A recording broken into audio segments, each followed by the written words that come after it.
토질 시험 이제 본격적으로 들어가도록 하겠습니다. 토질 시험에 여러 가지 종류가 있는데요.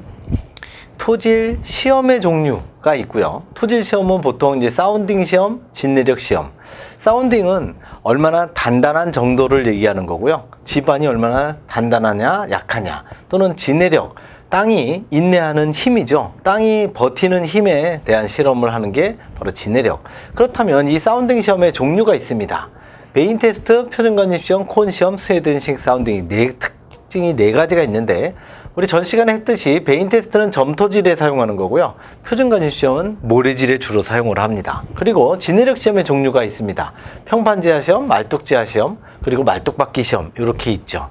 그리고 토질 시험의 종류는 들밀도, 투수 뭐 이런 시험이 있는데, 이 마지막 네 번째 거는 조금 그렇게 중요하지 않지만 이 위에 있는 세 개는 가장 중요하다고 볼 수가 있겠습니다. 자, 그러면 첫 번째 이제 좀 디테일하게 들어가서 사운딩 시험으로 들어갑니다.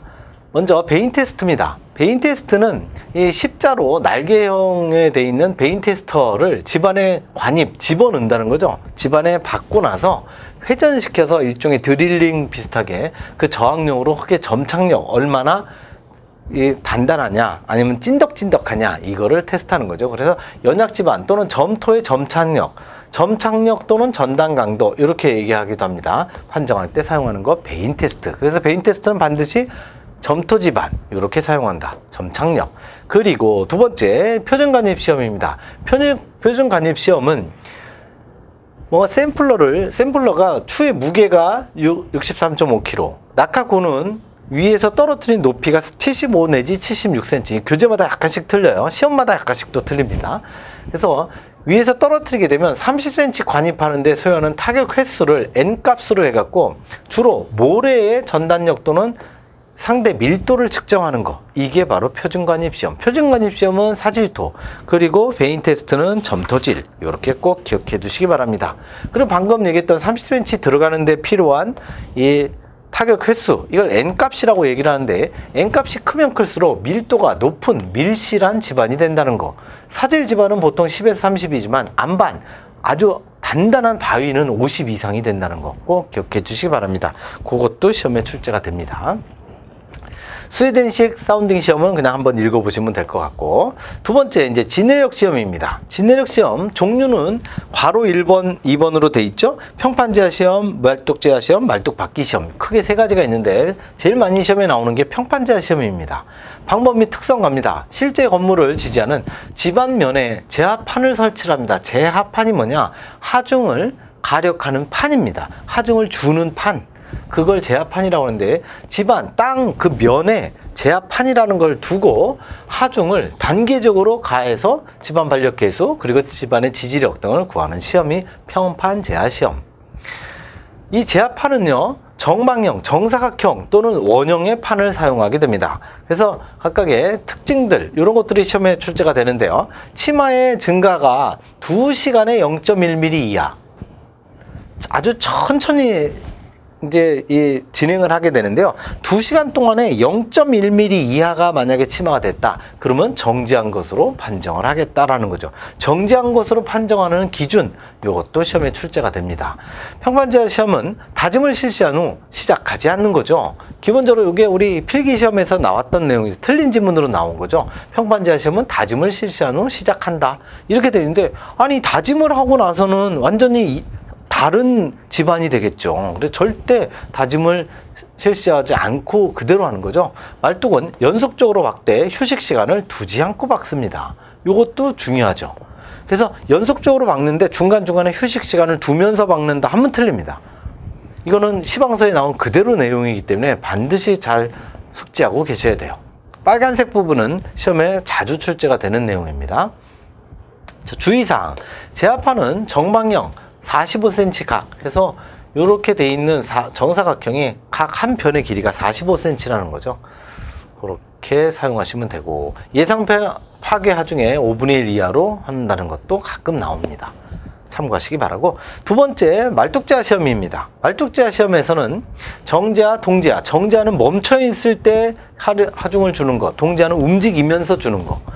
말뚝제하 시험에 의한 방법만 이 지지말뚝, 그리고 마찬 말뚝을 공용으로 사용할 수가 있다. 말뚝 제한 시험에 의해서만 요게 두 개가 가능하고 뭐 말뚝 받기 시험이나 다른 거는 안 된다라는 거 꼭 기억하시기 바라고요.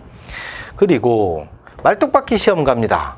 세 번째 말뚝 받기 시험은 또 다른 시험이에요. 주의사항, 시험 말뚝은 반드시 3개 이상. 그리고 시험 말뚝은 설계상의 말뚝과 똑같은 동일한 조건으로 반드시 하게 됩니다. 이 시험 설계상의 말뚝하고 약간 다르게 한다라고 하면 틀립니다. 무조건 동일하게. 그래서 시험 말뚝, 설계상의 말뚝 무조건 동일해야 됩니다. 그게 시험에 자주 출제가 되니까 참고하시기 바라고. 기성말뚝 공사 시험 전 시험 말뚝 받기가 있습니다. 요거는 시험 말뚝 받기를 실시한 목적 중에 하나가 뭐냐, 설계 내용과 실제 이 집안 내용이 부합 여부를 확인하는 것. 예를 들어서 우리가 샘플링으로 집안 조사를 해봤더니 여기가 점토질이에요. 굉장히 뭐 약해. 그래서 실제로 한번 시험 말뚝 받기를 해봤더니 실제하고 똑같더라. 그걸 확인을 하는 거죠. 그 확인하는 게 바로 시험 말뚝 받기에 실시하는 목적 중에 대표적인 목적이 된다라는 거. 그리고 시험 말뚝 받기에서 말뚝의 허용 지지력 산출에 영향을 주는 것, 이 정도도 같이 알아두시기 바랍니다. 이건 근데 그렇게 시험에 많이 나와 있진 않아요. 자, 괄호 4번 보시면 토질 주상도라고 있습니다. 토질 주상도가 뭐냐면 집안 조사를 실시를 해서 그 앞에 여기가 이제 그러한 레벨이에요. 그러니까 지표면이죠. 지표면이라고 봤을 때 여기서부터 여기까지 내려갔을 때 지층이 어디 3m까지는 뭐 어디, 4m까지는 어디, 이게 무슨 층이냐. 여기는 암반, 여기는 암반이고, 여기는 뭐 석회암이고, 여기는 자갈이 있고, 여기는 모래가 있고, 여기 점토가 있다. 뭐 이런 식으로 돼 있는 거. 이렇게 단면도로 땅속의 지층을 보여주는 게 바로 토질 주상도입니다.